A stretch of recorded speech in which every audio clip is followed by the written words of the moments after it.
Si tu n'aimes pas ma façon de vivre, pars, m'a-t-elle dit avant d'aller en boîte avec son meilleur ami. Alors, c'est ce que j'ai fait. J'ai emballé toutes mes affaires pendant qu'elle dansait. Quand elle est rentrée à 3 heures du matin en s'attendant à une dispute, elle a trouvé des placards vides et un mot, tu as raison. Je n'aime pas ça. Alors je suis parti. Je m'appelle Antoine, j'ai 28 ans. Je suis développeur informatique et j'ai toujours été fier d'être le gars stable, celui qui répond présent, qui paie les factures et qui construit un avenir. Et Camille, c'était ma copine depuis 3 ans. Du moins, je pensais qu'elle construisait cet avenir avec moi. Nous nous étions rencontrés à la fac lors de la soirée d'un ami commun. C'était cette étudiante en beaux-arts, pleine de vie et extravertie, qui illuminait la pièce avec son rire. J'étais le discret étudiant en école d'ingénieur dans mon coin, sirotant ma bière et essayant de ne pas la renverser sur mon ordinateur portable. Je ne sais comment, le courant est passé. Elle disait que je l'apaisais, que je la faisais se sentir en sécurité. Je suis tombé follement amoureux. Après l'obtention de nos diplômes, lorsqu'elle a eu du mal à trouver un emploi stable dans son domaine, jonglant entre des missions en freelance et des boulots de serveuse, j'ai pris les choses en main. J'ai décroché un poste solide dans une entreprise de la tech et nous avons emménagé ensemble dans un appartement cosy en plein centre-ville. Je payais la majeure partie du loyer pour qu'elle puisse se concentrer sur ses projets artistiques, la peinture, la photographie, ou tout ce qui l'inspirait cette semaine-là. Au début, c'était génial. Je rentrais de mes longues sessions de codage et elle avait préparé le dîner, où nous enchaînions les séries, blottis dans le canapé. Mais avec le temps, les choses ont changé. Camille a commencé à sortir plus souvent. Des soirées entre filles qui se transformaient en nuits blanches. Elle rentrait en sentant la cigarette et les cocktails bon marché, et s'écroulait dans le lit sans dire un mot. Au début, ça ne me dérangeait pas. Tout le monde a besoin d'espace. Mais ensuite, les comparaisons ont commencé. Pourquoi tu ne peux pas te détendre comme mes amis, disait-elle lors de nos disputes. Tu es toujours tellement prévisible. Ça piquait, mais je passais outre. Je l'aimais. Je pensais que nous formions une équipe. Retour en arrière, il y a environ 6 mois. Je me souviens très bien d'une nuit. Je venais de passer une nuit blanche à corriger un bug pour l'échéance d'un gros client. Épuisé, je suis rentré pour la trouver sur son 31, faisant défiler l'écran de son téléphone. Elle a mentionné qu'elle sortait avec des amis, dont ce fameux mec, Hugo, son meilleur ami du travail. Hugo était le barman de l'endroit où elle était serveuse à mi-temps, toujours en train de poster des selfies torse nu à la salle de sport sur les réseaux, le genre de gars qui se nourrit d'attention. Je l'avais rencontré à quelques reprises. Il semblait inoffensif, mais quelque chose dans la façon dont Camille s'illuminait quand elle parlait de lui me nouait l'estomac. Ce soir-là, j'ai suggéré que nous restions à la maison. On s'est à peine vu cette semaine, ai-je dit, en essayant de garder un ton léger. On pourrait se commander une pizza, regarder ce film dont tu parlais. Elle a levé les yeux au ciel en appliquant une autre couche de rouge à lèvres devant le miroir. Antoine, pas ce soir. Hugo mixe dans cette boîte de nuit au centre-ville. Ça va être épique. Tu devrais venir te détendre pour une fois. J'ai hésité. Les boîtes de nuit n'étaient pas mon truc. La foule, le bruit. Ça m'épuisait après une longue journée. Mais plus que ça, je n'aimais pas la complicité qu'elle développait avec Hugo. J'avais vu les messages s'afficher sur son téléphone. Des emojis, des blagues privées. Je suis juste inquiet, ai-je avoué. Hugo et toi semblaient vraiment très proches ces derniers temps. Y a-t-il quelque chose que je devrais savoir? C'est là que la situation a dégénéré. Elle s'est retournée. Son expression était un mélange d'agacement et de suffisance. Inquiète de quoi, Antoine? Que je m'amuse sans toi. Hugo est juste un ami. Il me comprend. Il croque la vie à pleines dents. Il ne reste pas assis à coder toute la journée. J'ai ressenti une douleur dans la poitrine, mais je suis resté calme. Je n'essaie pas de te contrôler, Camille. J'ai juste l'impression qu'on s'éloigne. Tu es de sortie tous les week-ends, et quand tu es à la maison, tu as les yeux rivés sur ton téléphone. Ça me donne l'impression de ne pas être à la hauteur. Elle a ri, un son sec et dédaigneux qui m'a blessé profondément. Pas à la hauteur? Tu as peut-être raison. Si tu n'aimes pas ma façon de vivre, pars. Je ne changerai pour personne. Je suis jeune. Je veux de l'excitation, pas cette routine ennuyeuse. Hugo m'invite à sortir parce qu'il sait comment s'amuser. Si tu es jaloux, c'est ton problème. Ces mots sont restés suspendus dans l'air comme une gifle. Je suis resté là, abasourdi, alors qu'elle attrapait son sac à main et se dirigeait vers la porte. Ne m'attends pas, a-t-elle lancé par-dessus son épaule avec un sourire narquois. Je rentrerai tard. Je n'ai pas supplié. Je n'ai pas crié. Quelque chose s'est simplement éteint en moi. Depuis des mois, je m'investissais à fond dans notre couple. Je sautais les after-work avec mes collègues pour être à la maison pour elle. J'avais refusé une promotion qui aurait impliqué de déménager parce qu'elle ne voulait pas partir. Et voilà ce que j'obtenais en retour. Renvoyé comme un parent casse-pied. Alors que la porte claquait, je me suis assis sur le canapé, fixant le mur. L'incompréhension m'a frappé de plein fouet. Pourquoi étais-je le méchant parce que je voulais de la stabilité, parce que je l'aimais assez pour construire quelque chose de réel? J'ai repensé à toutes les fois où j'avais fait des sacrifices. Ce week-end annulé parce qu'elle avait une prétendue crise au travail, pour découvrir plus tard qu'elle était sortie avec des amis. La façon dont elle postait des photos de ses soirées en ligne avec la légende « Je vis ma meilleure vie », pendant que j'étais seul à la maison, me demandant si j'avais encore ma place dans cette vie-là. Mais cette nuit-là, ces mots résonnaient en boucle, « Si tu n'aimes pas ma façon de vivre, pars. » Très bien, c'est ce que j'allais faire. J'ai commencé à faire mes cartons méthodiquement, silencieusement. Mes vêtements de l'armoire, les livres des étagères, les quelques appareils électroniques qui m'appartenaient. J'ai laissé ses affaires intactes, les peintures au mur, les bibelots qu'elle avait collectionnés. J'ai même laissé les meubles achetés en commun. Je ne voulais pas me battre pour des broutilles. À 1h du matin, ma voiture était chargée. J'ai griffonné un mot sur un post-it et je l'ai laissé sur le comptoir de la cuisine, « Tu as raison. Je n'aime pas ça. » Alors je suis parti. Prends soin de toi. Pas de drame, pas d'accusation, juste du détachement. J'ai conduit jusqu'à chez un pote à quelques heures de route. Il m'avait dit que son canapé était toujours disponible et j'y ai passé la nuit. Mon téléphone était sur silencieux. Pour la première fois depuis des années, j'ai ressenti un étrange sentiment de paix au milieu de la douleur. Le lendemain matin, mon téléphone a explosé. Des appels en absence, des SMS, des dizaines de la part de Camille. Je les ai ignorés au début, sirotant un café et essayant de digérer la situation. La confusion persistait. Avais-je réagi de manière excessive? Étais-je celui qui gâchait tout? Mais non, ces mots repassaient dans ma tête. Elle m'avait clairement fait comprendre que j'étais optionnel, une roue de secours par rapport à sa vie trépidante avec Hugo. Vers midi, j'ai finalement décroché quand elle a appelé pour la énième fois. Ma voix était posée, aucune trace de la tempête émotionnelle intérieure. « Antoine, c'est quoi ce bordel ?» a-t-elle explosé. Son ton était un mélange de choc et de colère. Je rentre à 3h du mat et l'appart est à moitié vide. Tes affaires ont disparu. Et ce mot, tu es sérieux? Oui, Camille, je le suis. Elle a marqué une pause, comme si elle s'attendait à ce que je fasse marche arrière. C'est ridicule. Tu as fait tes cartons et tu es parti juste parce que je suis sorti. Tu agis comme un enfant. Hugo et moi ne faisions que danser, on s'amusait. Il ne s'est rien passé. Tu surréagis pour rien.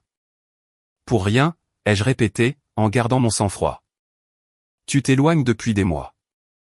Les rentrées tardives, les textos constants avec lui, le fait de me donner l'impression que je te retiens.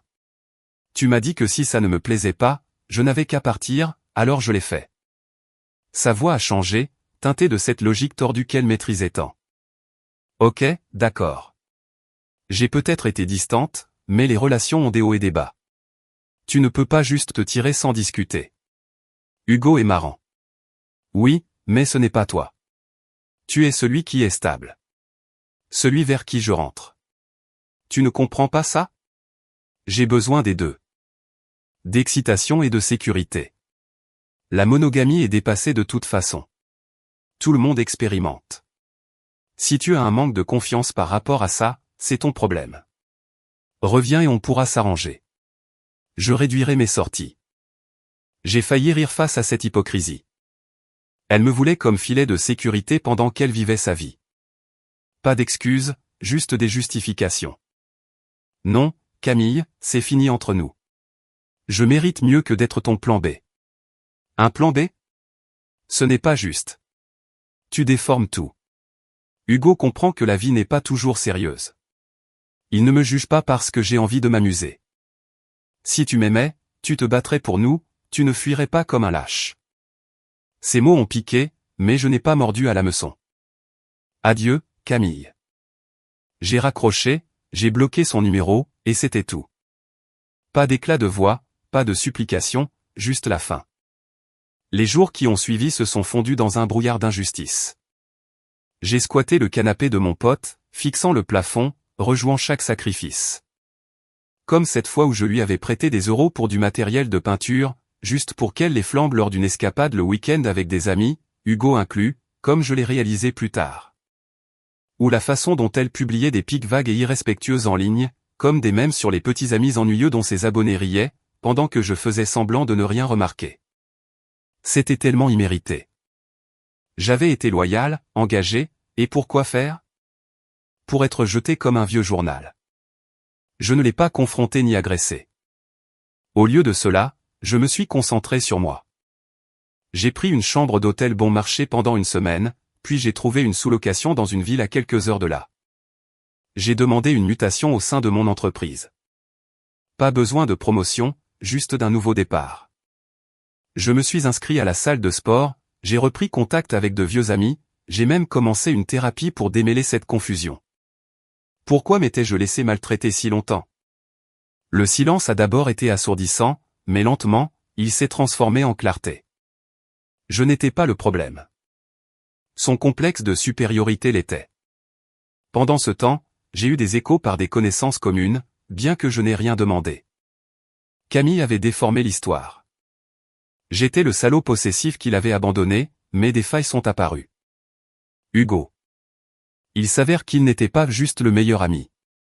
Elle prétendait qu'ils avaient couché ensemble cette fameuse nuit-là en boîte et que les choses avaient dérapé à partir de là. Elle avait emménagé avec lui de manière impulsive, quittant son travail pour plus de liberté. Mais Hugo était instable, faisant la fête à outrance, rebondissant de petit boulot en petit boulot et ayant un sale caractère. Quand la réalité l'a rattrapé, le retour de bâton n'a pas tardé, bien que je ne cherchais pas à avoir de ses nouvelles. Quelques semaines après mon départ, un ami commun, Thomas, m'a contacté. Il était l'un des rares à ne pas gober la version de Camille. « Mec, ça va ?» m'a-t-il écrit. « Tout est en train d'imploser par ici. » J'ai fait court. « Ça va. Qu'est-ce qui se passe ?» Lors d'un appel rapide, il m'a mis au parfum. Camille s'était donné à fond avec Hugo cette nuit-là en boîte. Oui, il ne s'agissait pas seulement de danser. Ils avaient couché ensemble et elle avait paradé avec lui comme s'il s'agissait d'un trophée.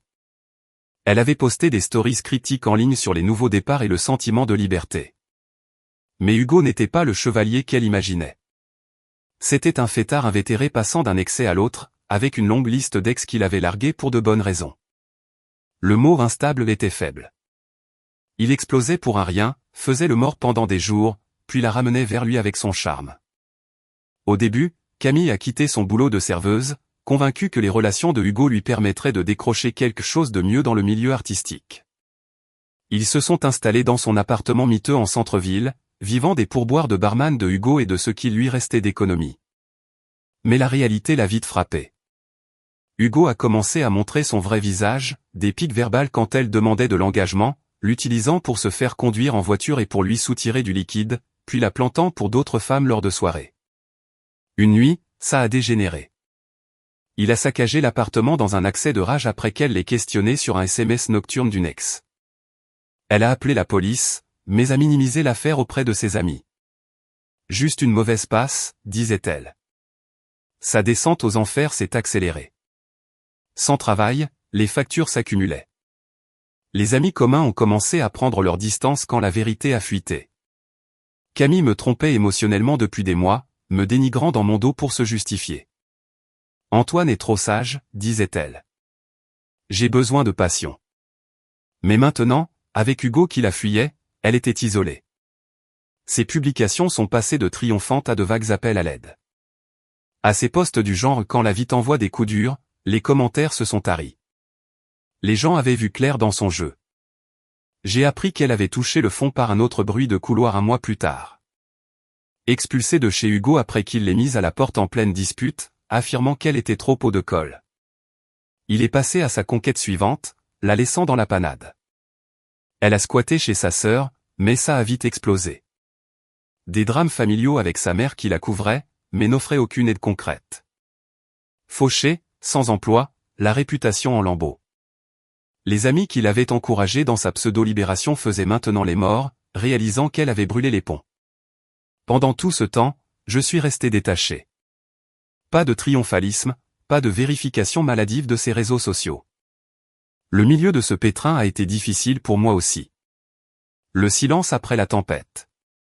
Je me réveillais dans ma nouvelle sous-location, un petit studio au mur nu, et j'en ressentais le poids.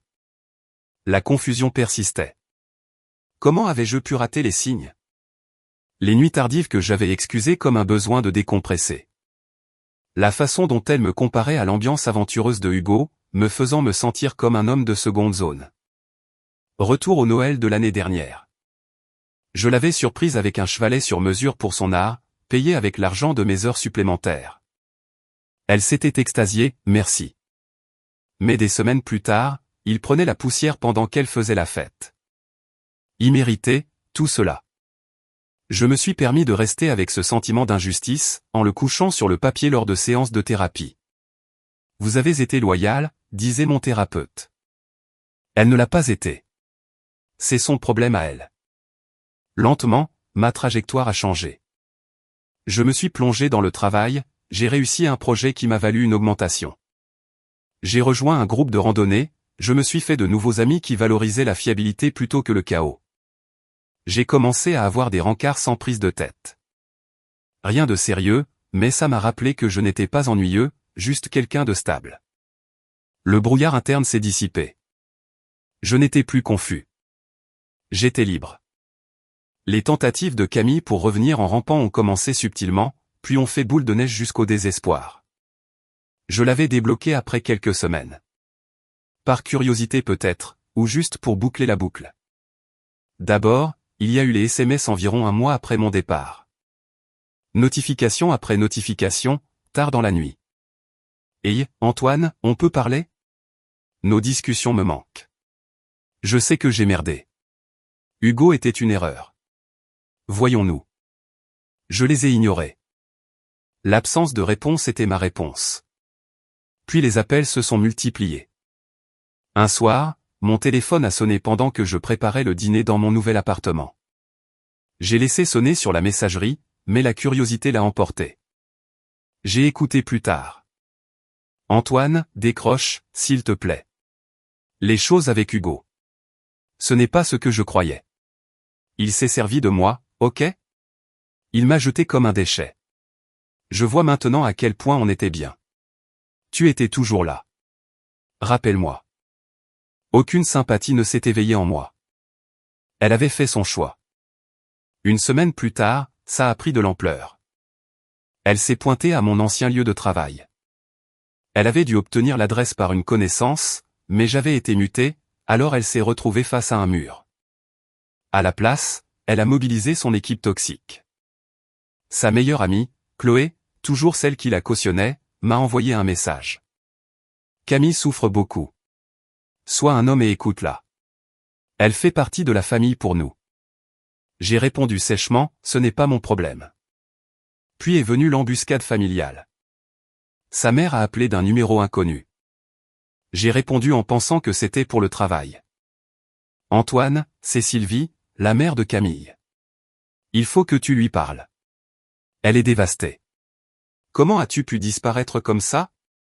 Après tout ce qu'elle a traversé. Tout ce qu'elle a traversé. J'ai gardé un ton neutre. Elle m'a dit de partir si je n'aimais pas sa vie. Je n'aimais pas, alors je suis parti. Sylvie a soupiré. Toujours aussi désagréable. C'est puéril. Les relations demandent du travail. Camille est jeune. Elle a fait une erreur. Hugo est un raté, mais toi. Tu es stable. Reviens et arrange ça. sa sœur en a marre qu'elle squatte chez elle. Camille a besoin de toi. J'ai failli raccrocher, mais je suis resté ferme. Non, c'est fini entre nous. Camille devait écouter, car elle a pris le téléphone. Antoine, maman a raison. J'ai été stupide. Ok. Je pensais qu'Hugo était excitant, mais il m'a agressé verbalement. Je veux dire, il m'a laissé faucher. Je réalise maintenant que tu étais le bon. S'il te plaît, recommençons à zéro. Je changerai. Sa voix s'est brisée, mais elle était teintée de cette même manipulation. Des excuses, aucune véritable prise de responsabilité. Tu as dit que la monogamie était dépassée, lui ai-je rappelé calmement. Que je te retenais. Profite de ta liberté. Elle s'est alors mise en colère.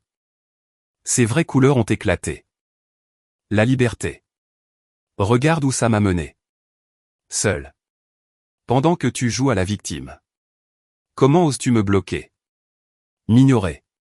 Tu es égoïste, Antoine. Je t'ai donné 3 ans de ma vie. Donné, ai-je fait en écho. Tu as pris. Adieu. Clic. Les tentatives ont atteint leur paroxysme lorsqu'elle s'est pointée chez Thomas. Il avait gaffé et mentionné que j'y étais resté brièvement.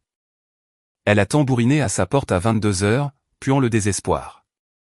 Thomas m'a envoyé un message pour me prévenir. Je n'y étais pas, mais il m'a raconté la scène plus tard.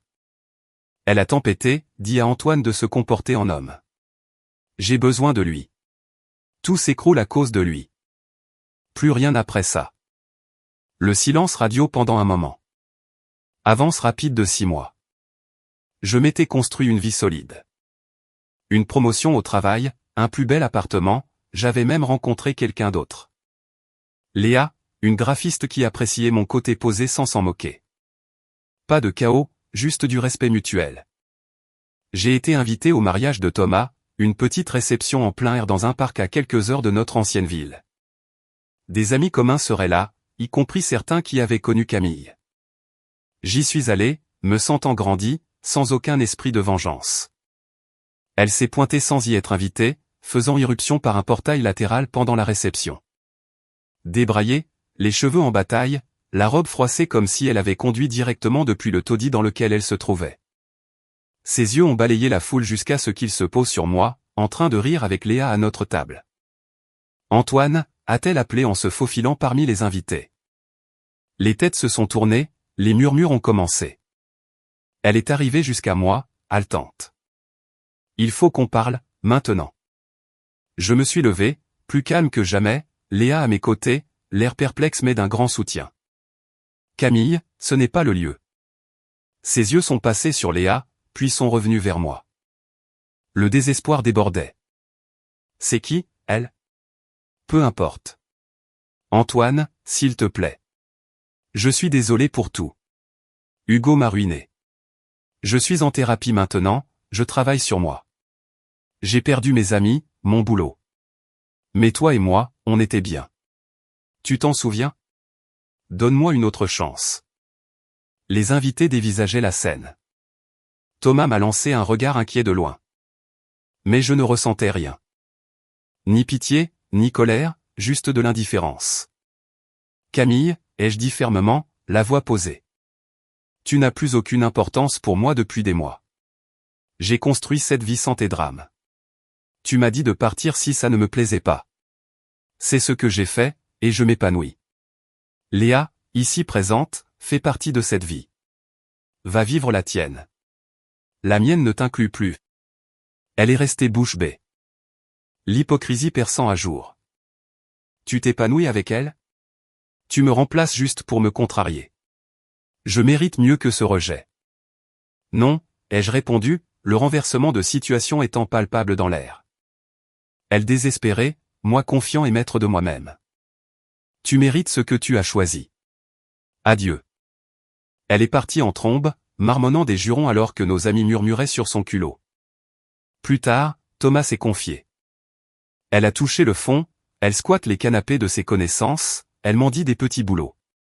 Te voir heureux. Ça l'a brisé. Mais pour moi, c'était le point final. En quittant ce mariage, main dans la main avec Léa, Je me suis senti libre. Camille n'était plus qu'un fantôme d'une vie antérieure, oubliée, impuissante. J'avais disparu de son monde et construit quelque chose d'indestructible dans le mien.